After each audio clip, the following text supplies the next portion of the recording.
ግዙፉ የባቡር ጣቢያ ሻንጣ እየጎተቱ ከወዲያ ወዲህ የሚሉ መንገደኞች ኮቴና ጫጫታ አውኮታል። ወይዘሮ ካሮሊና ግን ጀርባዋ አጠገብ ያለው ኮቴም ሆነ ጫጫታ አይሰማትም። ብቻዋን ብትሆንም የመንገደኞች ማረፊያ ወንበር አጠገብ የሚያጫውታት ፍቅር አለ። በቀኝ እጇ ከጎኗ ያለውን ወንበር እየደባበሰች ከትዝታዋ ጋር የደራ ጨዋታ ይዛለች ስንል ወጣትነት አብሯት አይደለም። እርጅና የሸበሸበው ፊቷ በመጠኑም ቢሆን ለማስዋብ ሞክራለች። የለበሰችው ቀይ በነጭ ነጠብጣብ ቀሚስ ላይ ቀይ ሹራብ ደርባበታለች። የጥጥ ማሳ የመሰለው ጸጉሯ እርጅና ቢያጭደውም የቀሩትን በደንብ አሰናድታለች። ካሮሊና እድሜ የተጫናት አዛውንት ናት። በፍቅረኞች ቀን ከተለየችው ጊዜ ጀምሮ ለ65 ዓመታት የፍቅረኞችን ቀን እዚህ ባቡር ጣቢያ እየመጣች በትዝታ ከሚያጫውታት ባለቤቷ ጋር አሳልፋለች። የዛሬው ለ66ኛ ጊዜ መሆኑ ነው ስትጠብቀው። በዓሉን ለማክበር ብቻም ሳይሆን በሄደበት መንገድ አንድ ቀን ተመልሶ ይመጣ ይሆናል እያለች በሩን እያየች ትጠብቀዋለች። የተቀመጠችበትን ወንበር በእጆቿ እየደባበሰች የዛሬ 65 ዓመት ባለቤቷን የሸኘችበትን የባቡር ሐዲድ በበሩ አሻግራ እያየች እንባዋን ታፈሰዋለች። አይኖቿን ጨፍና ለ66 ዓመታት በትዝታ ወደ ኋላ ተቆጥር ጀመር። ጊዜው ዓለም በባሩድ ጭስ የታጠነበት፣ በእሳት ቃጠሎ የተንገበገበበት የሁለተኛው የዓለም ጦርነት ጊዜ ነበር። የባቡር ጣቢያው ለመቆሚያ እንኳን ቦታ የሌለ እስኪመስል በሰው ተሞልቷል። በየቦታው በእንባ የታጀበ ስንብት አለ። መመለሻን እንኳን እርግጠኛ ካልሆኑበት የጦር ሜዳ ጀግኖችን ጨክነው መሸኘት ምርጫ የማይሰጥ ውሳኔ የሆነባቸው አይኖች እዚያም እዚህም ያነባሉ። ካሮላይንና ቶማስ እዚች ወንበር ላይ ተቀምጠው አንብተዋል። ከ65 ዓመት በፊት ካሮላይን ውብ ቁመና ያላት መልከ መልካም ወጣት ነበረች። የለበሰችው ሮዝ በቀይ ነጠብጣብ ቀሚስ ላይ ከፍ ያለ ታኮ ያለው ጫማ ተጫምታለች። ረጅም ጸጉሯን ከደገፈው ጆሮዋ ስር ቀይ ሮዝ አበባ ሸጉጣበታለች። ቶማስ ግን የፍቅረኛሞችን ቀን በቀይ አበባ አጅቦ ማክበር አልቻለም።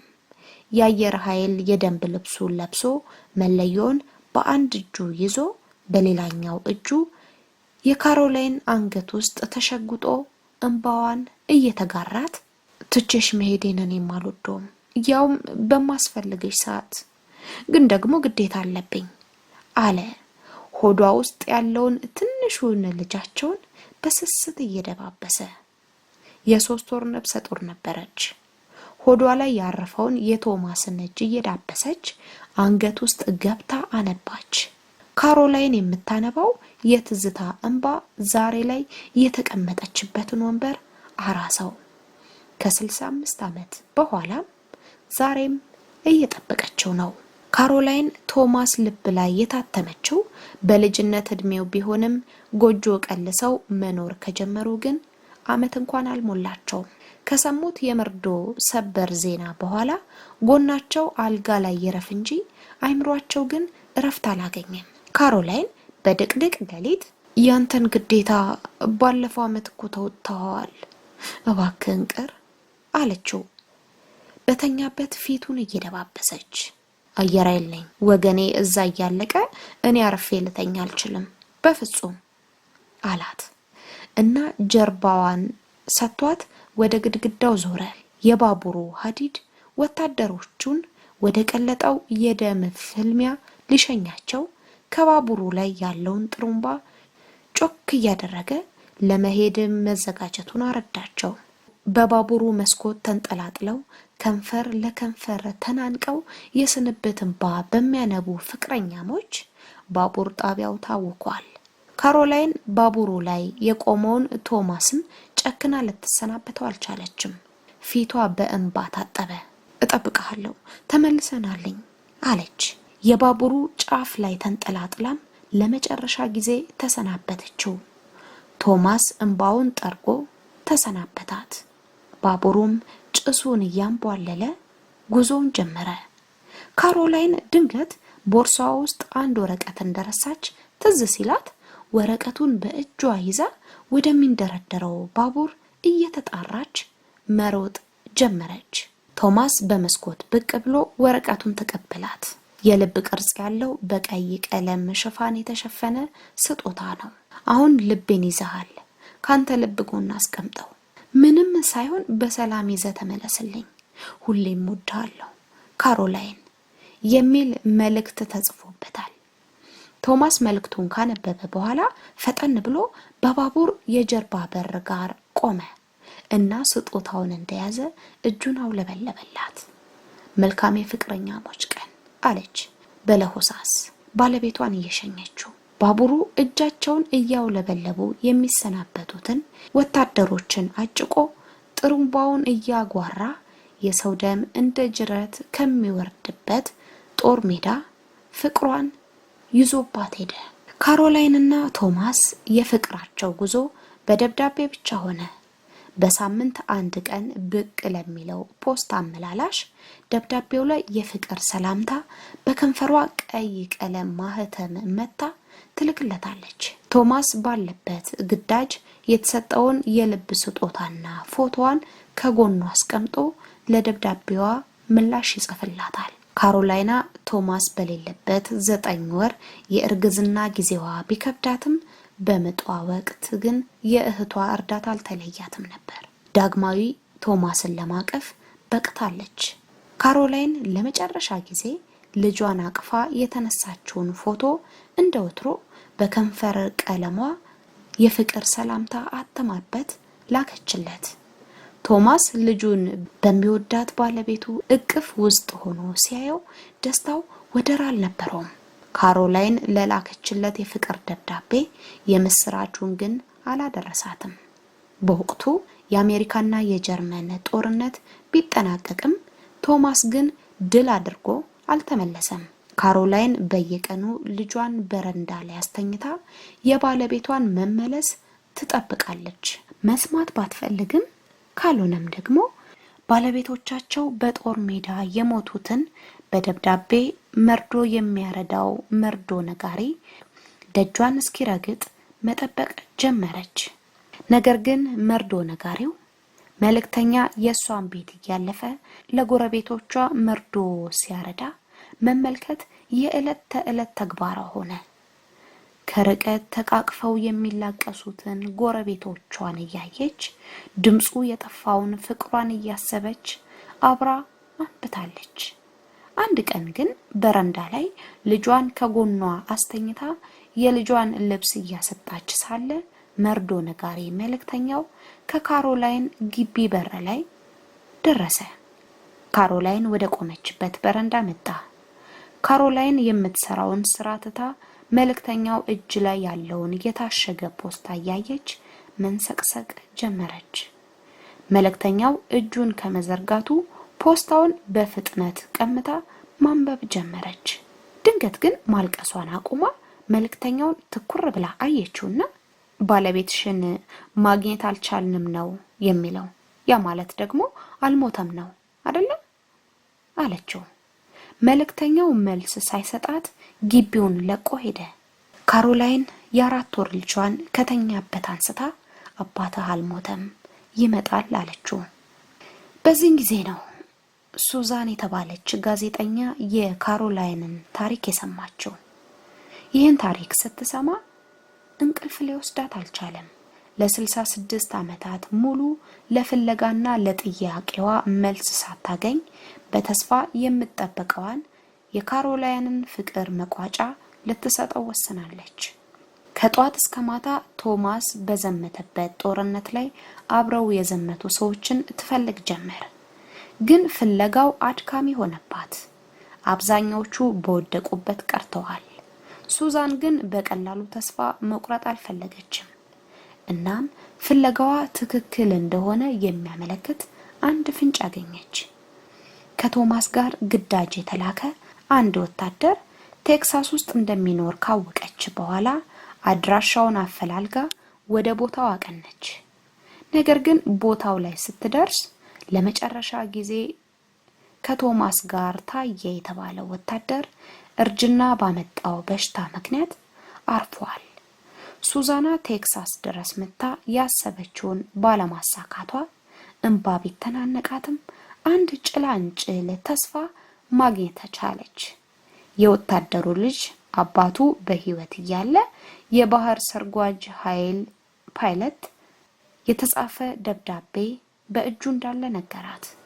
ይህ ደብዳቤ ከመቀመጡ ብዛት አቧራ የጠገበ ደብዳቤ ቦርሳ ውስጥ ከታ ወደ ኤልሳ ተመለሰች። ቤቷ ገብታ ማረፍ እንኳን አልተመኘችም። ደብዳቤውን እንደያዘች ወደ ካሮላይን አመራች። ካሮላይን ከ66 ዓመት በኋላ ስለ ባለቤቷ የተጻፈ ደብዳቤ ማግኘቷ የደስታ እንባ ከዓይኗ እንዲፈልቅ አስገደዳት። ደብዳቤው ፊሊፒንስ ጫካ ውስጥ ነበረ የተገኘው። ኒል ቶማስ የተባለ የባህር ሰርጓጅ የአየር ኃይል ህይወቱን እንዳተረፈለት እና ቶማስ ግን በጥይት ተመቶ እዛው ጫካ ውስጥ ሞሪን ከሚባል ፊሊፒንሳዊ ጋር እንደቀረ የሚገልጽ ደብዳቤ ነው። ሱዛንም እረፍት ሳትሻ ሞሪን የተባለውን ሰው ማሰስ ጀመረች። ሞሪን እርጅና ቢጫጫ ነው እዛ ጫካ ውስጥ የተፈጠረውን ክስተት ማስታወስ አላቃታውም። ካሮላይን የባሏን መጨረሻ ለመስማት ከፊሊፒንስ በቪዲዮ የሚታየውን ሞሪንን ለማውራት ከኮምፒውተሯ ፊት ለፊት ተቀመጠች። ሞሪን ካሮላይንን በቪዲዮ ሲመለከታት ፊቱ የሐዘን ጥላ ጠላበት። ማንነቷን ለማወቅ አልተቸገረም። ባለቤትሽ እጅግ መልካም ሰው ነበር ወይዘሮ ካሮላይን ቶማስ አላት። ትዝታ ወደ ኋላ ስቦ እዛ ጫካ ውስጥ እየዘፈቀው ቶማስና ሮበርት የዛን ቀን ከተሰጣቸው የአየር ድብደባ ግዳጅ የተረፉት ሁለቱ ብቻ ቢሆኑም ሮበርት ግን በጣም ተጎድቶ ነበር። ሞሪን መጀመሪያ ያየው ቶማስን ነበር። ቶማስ ግን እባክህ እሱ በጣም ተጎድቷል፣ መጀመሪያ እሱን ውሰዱት አለ ሮበርትን እየጠቆማቸው። ጌታዬ ጋሪው የሚችለው አንድ ሰው ብቻ ስለሆነ አንድ ሰው ብቻ ነው መውሰድ የምንችለው አለ ሞሪን ቶማስን ሊያነሳው እየታገለ። ቶማስ ግን አልፈለገም። ሞሪን አንድ ሰው ብቻ በመትይዘው ጋሪ ሮበርትን ልኮ እሱና ወታደሮቹ ከቶማስ ጋር እዛው ጫካ ውስጥ ቀሩ። ውሎ ሲያድርም የቶማስ ቁስል እየደረቀ መንቀሳቀስ ጀመረ። ነገር ግን ወደ ትውልድ አገሩ መመለስ አልቻለም። አካባቢው በጃፓን ወታደሮች ተከበበ። እናም የአሜሪካ ወታደሮችን ካገኙ በህይወት እንደማይለቁ በደንብ አድርጎ ያውቃል። ያለው ብቸኛ አማራጭ የአሜሪካ ወታደሮች ወደ ቦታው እስከሚመጡ ከፊሊፒንስ ልዩ ኃይሎች ጋር ተቀላቅሎ ራሳቸውን መከላከል ብቻ ነው። በያረፉበት ዛፍና ምሽግ ውስጥ ቶማስ ካሮላይን የሰጠችውን የልብ ቅርጽ ስጦታና የልጁን ፎቶ እየሳመ ተጽናና። አንድ ቀን ቶማስና የፊሊፒንስ ልዩ ኃይሎች መንደር ውስጥ እየገቡ ህፃናትና ሴቶችን የሚጨፈጭፉትን ጃፓናውያንን ለማዳን ወደ አንድ መንደር አመሩ። መንደሩ ጭሶ ያልጨረሰና እሳት በየቦታው በወደቀ አስክሬን ላይ የሚነድበት ሆኖ አገኙት። የወደቁትን አስክሬኖች እያገላበጡ የተረፈ ሰው ድንገት ካለ እያሉ ፈለጉ። ነገር ግን በየት በኩል እንደመጡ ያለዩዋቸው ወታደሮች ተኩስ ከፈቱባቸው። ቶማስ በአንድ ድንጋይ ስር ተከልሎ እየተኮሰ ሳለ አንድ ህፃን ልጅ ከፈረሰ ጎጆ ውስጥ ወጥቶ ሲሮጥ አየው። ቶማስም በእጁ ባለበት ዝቅ እንዲል እየጮኸ ቢነግረውም ህፃኑ ግን በድንጋጤ እግሩ ወዳመራው ሮጠ። ቶማስም ቀጭን ድምጽ እያወጣ በጆሮ ስር የሚያልፈውን ጥይት ሳይፈራ ልጁን ተከትሎ ሮጠ። ለህፃኑ የታሰበው ጥይትም የቶማስን ጀርባ ነድሎ ታለፈ። ሞሪን ቶማስን ለማዳን አጠገቡ ወደ ነበረው ጀልባ ቢጎትተውም ቶማስ ግን ቅድሚያ ልጁን ማትረፍ እንዳለበት እየነገረው ውሃው ዳርቻ ላይ በደረቱ ወደቀ። ሞሪን ሕፃኑን ጀልባው ላይ አስቀምጦ ወደ ቶማስ ሲዞር ቶማስ የካሮላይን ስም እየጠራ ከውሃው ጋር የተቀላቀለ ቀጭን ደም ሲፈሰው ተመለከተ። ወዲያው ይህ ደግ ሰው አሸለበ። ካሮላይን በመስኮት አሻግራ ስታይ ከ60 ዓመት በፊት የባለቤቷን መጥፋት ሊያበስራት ፖስታ ይዞ ወደ በሯ የመጣውን መርዶ ነጋሪ ያስታወሳት እንግዳ ዛሬም በሯ ላይ መጣ። ደነገጠች። በእጁ የያዘው ከ66 ዓመት በፊት የጠፋውን የቶማስን የመገልገያ ቁሳቁሶችን ይዞ ነበር እና ለመጨረሻ ጊዜ ባቡር ጣቢያ ስትሰናበተው የሰጠችውን የልብ ቅርጽ ምልክት ከደረቱ አለያትም ነበር። ፎቶዋም ጥላሸት የተቀቡ ይመስል ጠቁረው አፈር በልቷቸው አርጅተዋል። ካሮላይን ከልጅ ልጇና ከልጇ ጋር ወደ ባቡር ጣቢያ ተገኘች። ሱዛንም ካሜራዎቿን ይዛ ተቀላቀለቻቸው። የባቡር ጣቢያው ጫጫታ ወዲያው በሚያስፈራ ዝምታ ተዋጠ። የአየር ኃይል ወታደሮች በአሜሪካ ባንዲራ የተሸፈነ አንድ ትልቅ የአስክሬን ሳጥን ተሸክመው በግራና በቀኝ ወታደራዊ ሰላምታ አጅበውት ለክብሩ ባንዲራውን ከፍ አድርገው ከባቡሩ ይዘው ተወረዱ። ፊሊፒንስ ጫካ ውስጥ ሞሪንና ወታደሮቹ እንደ ነገሩ አድርገው ከቀበሩት ድንጋይ ስር አጽሙን ለቃቅመው በክብር አጅበው አመጡላት። ካሮላይን ከተቀመጠችበት ተነስታ የአስክሬን ሳጥን ውስጥ ወደ ታሸገው ባለቤቷ መራች። አየር ኃይሎቹ ከትከሻው ዝቅ አደረጉላት። ካሮላይን አነባች። ለ66 ዓመታት ያክል ይመጣል ብላ የጠበቀችው ፍቅሯ ፍጻሜው ይሄ ሆኗል። ጠፋ እንጂ ሞታ አልተባለችም ነበር። 66 ዓመታትን ያስጠብቃት ይሄ ተስፋዋ ነበር። ዛሬ ግን ተስፋዋ በአንዲት ቅጽበት ጨልሞባታል። መጠበቅ ቢያታክትም ቁርጡን ማወቅ ከዛ የበለጠ ያሳምማል። ይህቺ እንቡጥ ለጋ የነበረችው ካሮላይን አሁን በስተርጅና ዘመኗ ቆዛም ይሆናለች። ፍቅሯን መነጠቋን ከ66 ዓመታት በኋላ ይኸው አሁን አውቃለች። ትኩስ እንባ፣ ትኩስ ፍቅር፣ ትኩስ ጽናት በልቧ ውስጥ አይሏል። ከቶማስ ሌላ የማታውቀው ካሮላይን ዛሬ ቁርጧን አውቃለች። ፍቅር እስከ መቃብር እንበለው ይሆን?